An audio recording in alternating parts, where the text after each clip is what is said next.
Hello, my loves. Let's dive in. We are going to be doing our first card reflection of this course journey together. Do note that doing this alongside me is probably going to take a lot longer than it will take you for the rest of the week or weeks to come, because I'm going to be talking and speaking and demonstrating and all those fun things.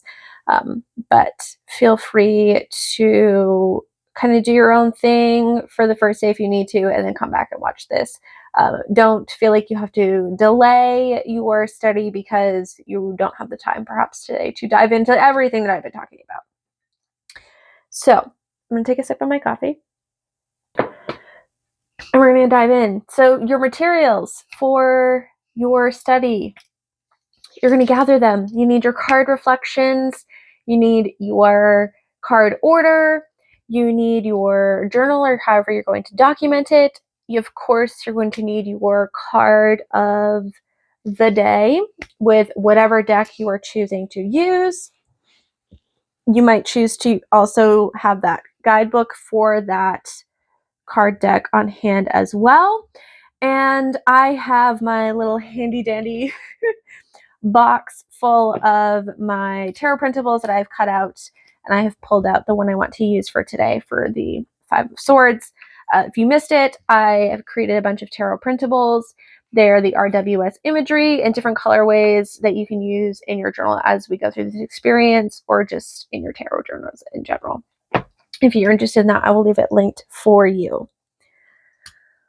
But let's dive into what it's going to look like to study your cards on whatever given day that this is. So I'm going to pull out my own journal here and my little card.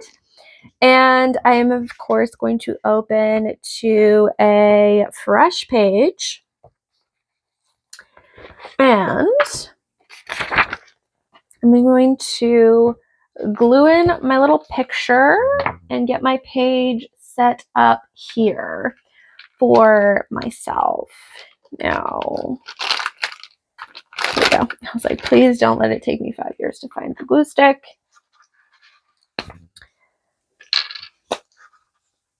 So we're going to set up our own structure by setting this up in our journal. You do not need to add a picture or do anything fancy if you don't want to. If you're just using a composition notebook and a ballpoint pen, like, please feel free to do so. But I know a lot of us are quite creative and enjoy the little extra bits, but they aren't necessary. And if they make you come to a point where you are actually procrastinating because you don't have the time to sit down and set up your page first, then it might be time to ditch some of that pretty. This is probably off camera for you. I do apologize. I'm just going to take a second here to draw the air symbol, which, if you don't know what the air symbol is, you can find it right here. It's an upward facing triangle with a little line at the top, basically. And I'm going to write Five of Swords because that is our card for the day. And you can choose to write the date, whatever you want. Okay. I don't need to tell you how to journal, right? Ooh, that sun is coming in.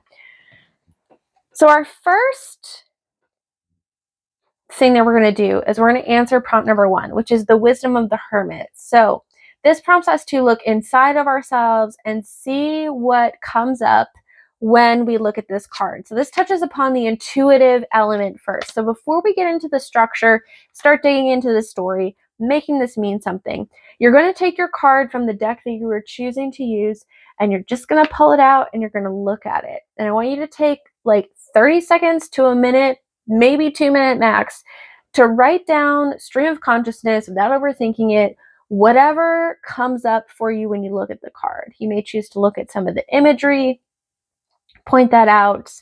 Maybe it just kind of tugs on your heartstring of something that's going on for you today.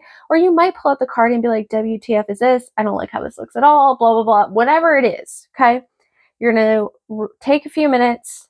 I'm going to do this now with you to write down the wisdom of the hermit. What is this card bringing alive within you today just by looking at it?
All right, once you have finished that, you can pause me if you need to. Once we have finished looking at your own internal wisdom that's coming up from the card, we're going to look at the structure of the card. So where in the tarot is this card? I'm just going to switch cards here. Looking at the Five of Swords, we know that obviously it is an air card. We're pretty certain of that, right? It's an air card, which means it deals with the element of air, which rules over the mind, communication, ideas, perspective, the way we think about, digest information, and communicate things. And you may choose to write that down, of course, which I will do in a second. We're also going to look at where it is within the numerical structure. So this is a 5. Automatically, we know because it is a 5 of Swords, it is the 5 of a minor suit. So we know it's in the minors. We know that the minors deal with day-to-day workings. If you don't already know all of these kind of structural terms and what the associations are because you're brand new to tarot, I put together a blog post for you. I'll leave that linked below. You can check that out. But we do know it's a minor card. The minors deal with, just as I just said, the day-to-day workings of life. That already kind of sets the framework, right? So like, okay, day-to-day workings of life, communication, thoughts, perspective, etc., etc. We have a clear, zoomed out, boiled down framework of what that means. Then we look at where in the sequence of the numerical order this is. So this is a 5. So if we already are familiar with the tarot, we already know what Ace, 2, 3, and 4 deal with. We also know what 5, 6, 7, 8, 9, 10 deal with. So we can kind of place it in that spectrum of the story that unfolds through the embodiment of the energy moving. Meaning, as an idea, as a pure form of air, that communication or whatever moves through different aspects of our life, it changes.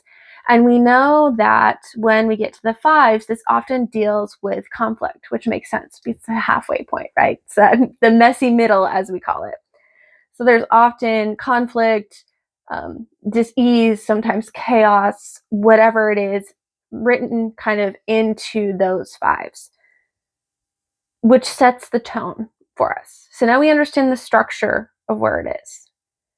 So we're going to take a minute to journal about that. If you are working with other systems that have astrology or other things layered on top, you can choose to focus your studies on that.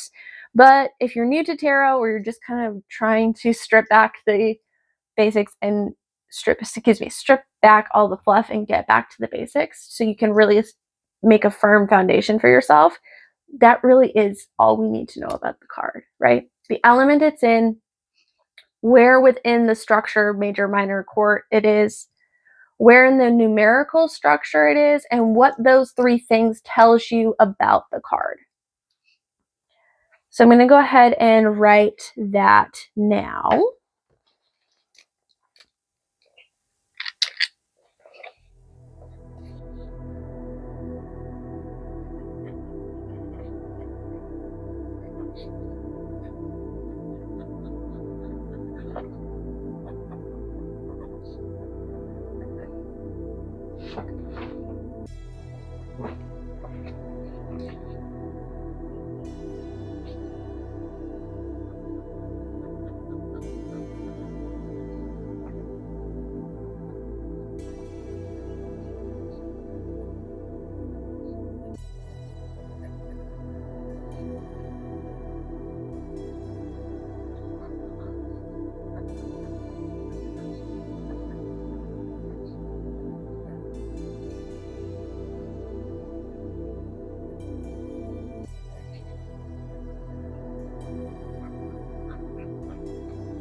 And last but not least, we're going to move into the larger story of the card. So this is probably where you'll spend the bulk of your time as you're doing the study. And depending on how deep you want to take this is totally up to you.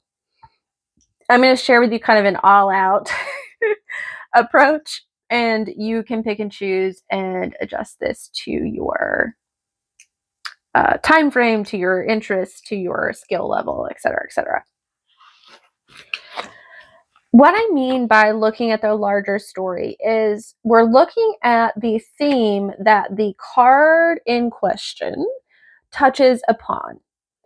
And the way that we do this is by first kind of identifying the most common meaning of the card, or the generic card meaning of the card, or the common story that is told to us through the original depictions of the card. If you're only working with a specific deck and you don't want to dig into the original depictions, that is perfectly okay. But again, for this example, I'm going full out, right?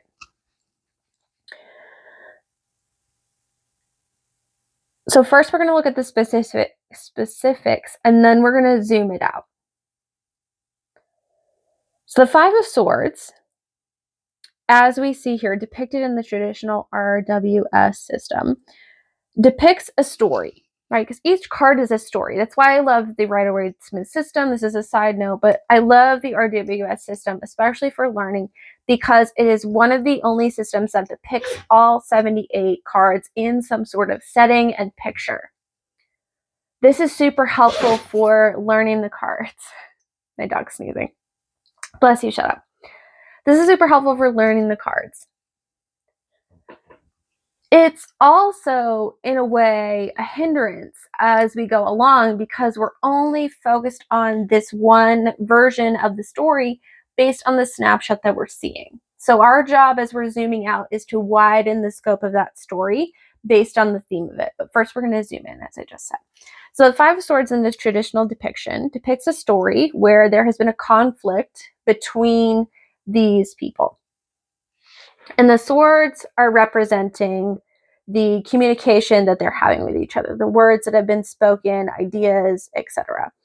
And we can see here that this character is what one would call, perhaps in this position, victorious, right? They are the one with the smirk on their face. They're walking away. They have the kind of swords that they perhaps stole from the other two, although it is perhaps that these two just dropped their swords and went away. This person looks like they are very emotionally distraught. They have their head in their hands. Obviously, the conflict didn't go as they planned.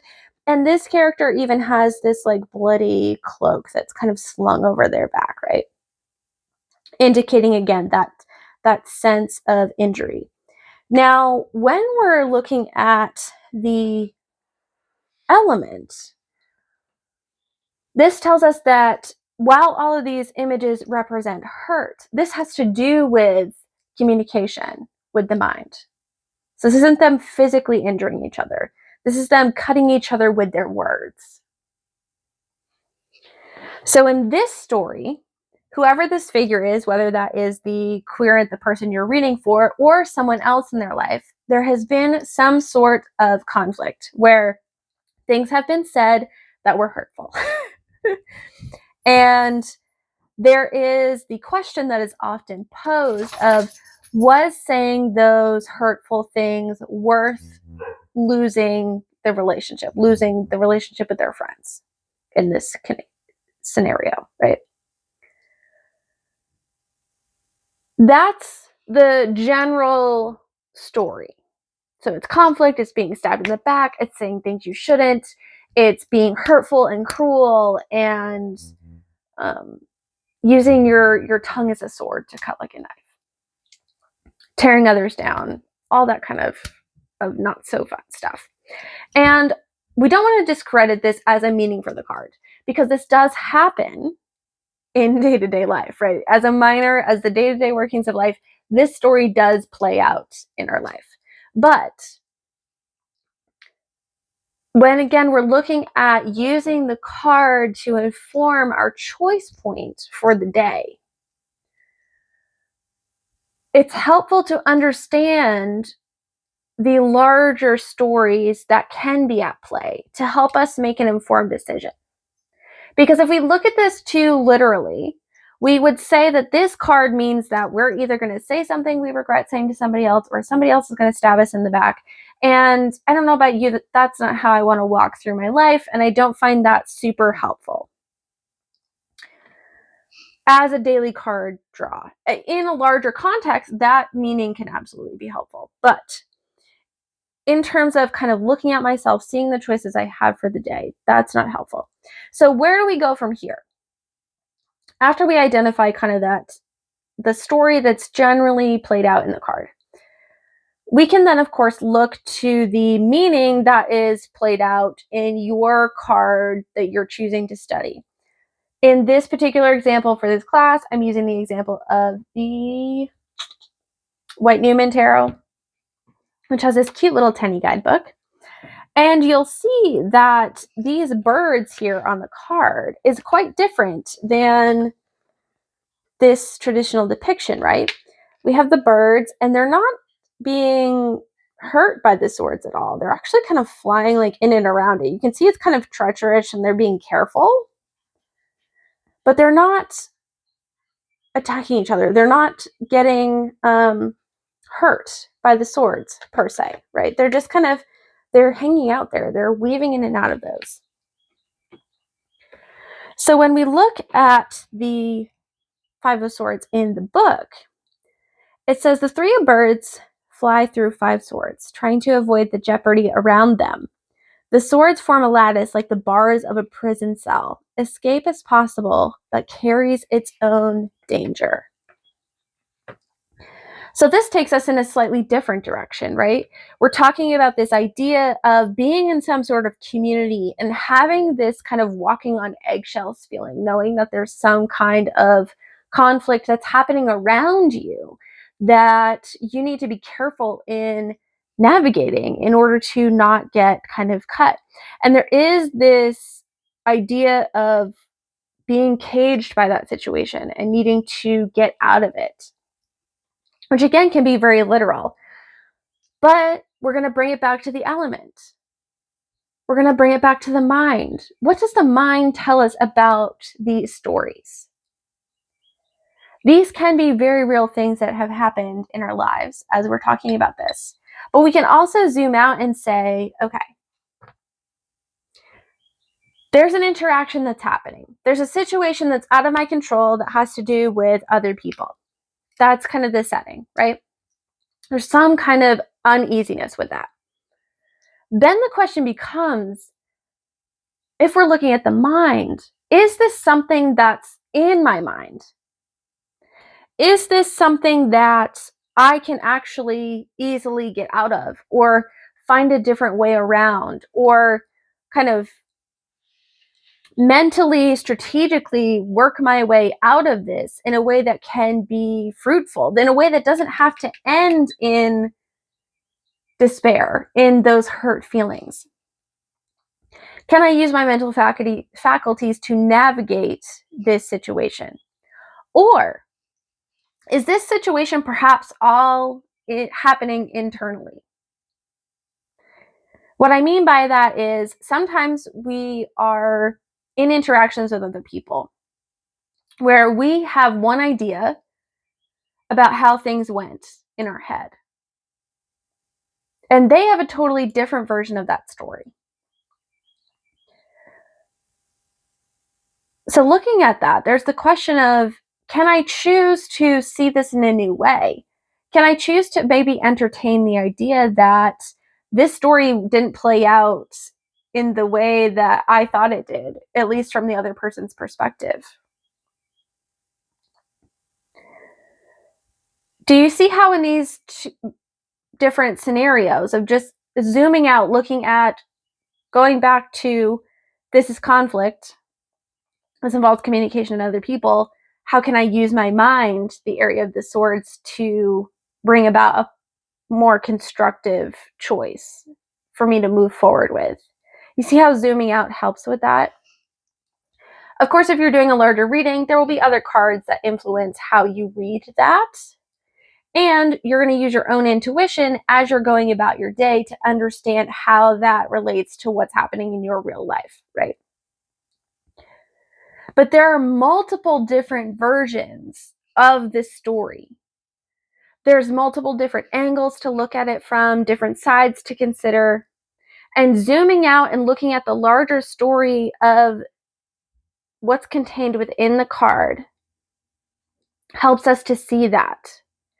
Helps us to not get stuck with someone's going to stab me in the back today when we pull out the Five of Swords or whatever that is for the card that you're working with, right? It can be helpful when we're first starting out to know that, right? To know the original story, to have kind of a key word or phrase that encapsulates the theme of the card that helps us remember what it is, right? For recollection. But as we move along, it's ultimately in our best interest, at least to have the most expansive and fruitful readings we can, to actually deconstruct that story a little bit and open ourselves up to the other possibilities that lie within the card. And the structure, knowing the structure, helps us do that and allows us to have a little bit more of a creative license as we're going through that, right? That's all I have for you today, my loves. That was kind of the process that I'm envisioning you'll go through as you study each card. Again, as always, do what works for you. Adjust this to your skill level. Adjust it to the time that you have committed. If you're not already, jump into that group over on Instagram. Share your card of the day. Share your insights. I'd love to see. With all that being said, my loves, I will see you again very soon. Take care.